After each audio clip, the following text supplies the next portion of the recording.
Course 3, good morning. Today we're doing lesson 83. Oh, lost my pen. Lesson 83, which is found on page 557 of your book. Please read through the entire lesson. I'm going to be working on some examples of it to try to help you figure out how you were supposed to do this lesson. So, lesson 83, page 557. So, here we go. If I were to draw a spinner, like so, and I divide it up into 4 sections, 1, 2, 3, and 4, and with the arrow pointing at 1. If I were to spin that same spinner 2 times, are the events independent or not independent? So if I spin it the first time, I'm going to get a 1, 2, 3, or 4.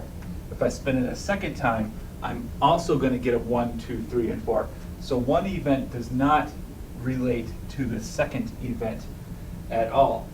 So, therefore, this is, if I spun it twice, this would be considered independent because one does not rely on the other. All right?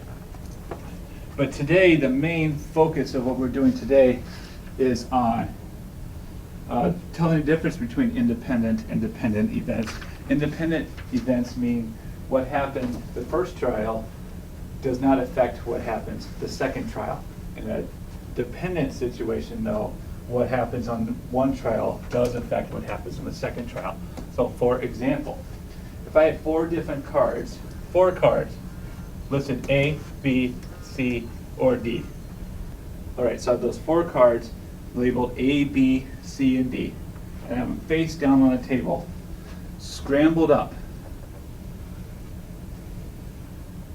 What is the probability of turning over the A card first? Well, all 4 cards are flipped upside down, and they're all scrambled up, so what's the probability of flipping A first? Well, there's 4 of them, so that's 1/4.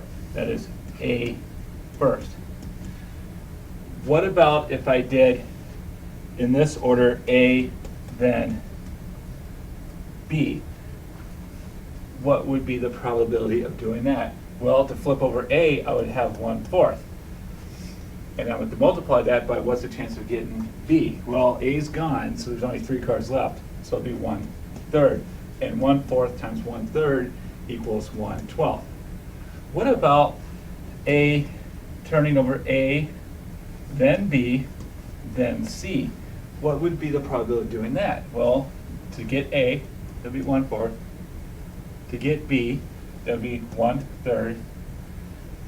And to get C, there's only 2 left then, that'll be 1/2, which equals 1/24, because 4 times 3 times 2 is 24.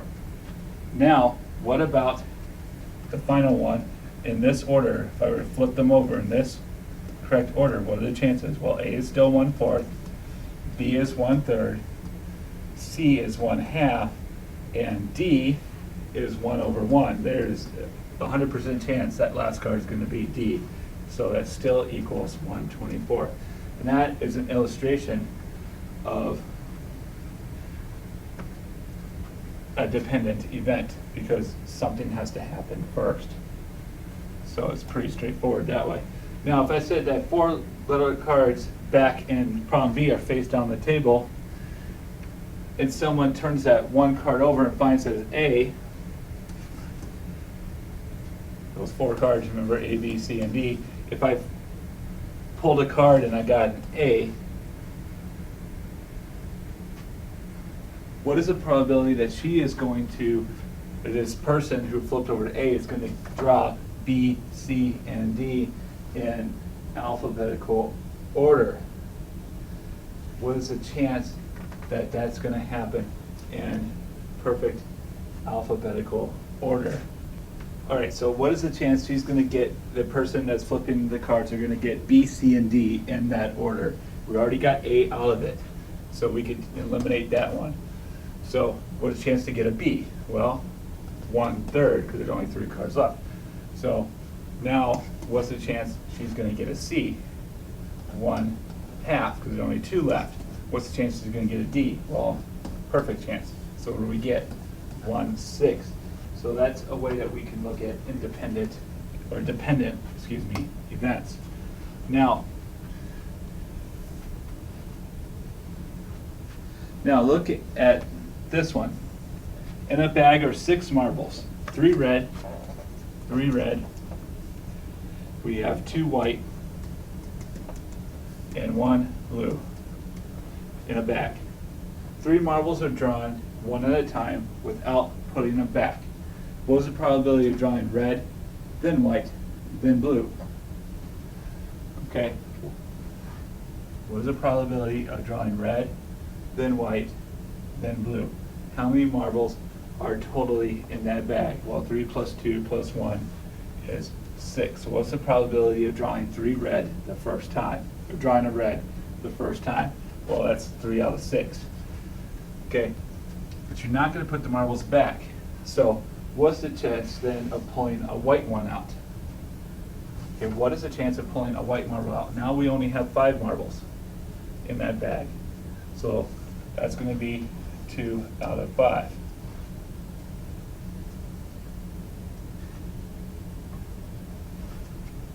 Okay, so 2/5 for the white, and now for the blue. Well, now there's only 4 marbles left in the bag, and there's only 1 chance for the blue. So when we multiply all 3 of these things together, I get 6 over 120. We need to reduce that. I get 1/20th. So the probability of getting them in that order is 1/20. Now, what is the probability of not drawing red, then white, then blue? What is the probability of not hitting that, as they say, not able? So what is the probability of not getting that combination? Well, we had 1 in a 20 chance to get the combination. Well, what do we have left? Well, 19 over 20, because 20 over 20 minus 1 over 20 equals 19/20. That's the only opportunity we have right there. All right, so those are dependent events. One has to happen to cause the next thing to happen. So read through this lesson. You've watched the video. Please do 1 through 30 on lesson 83.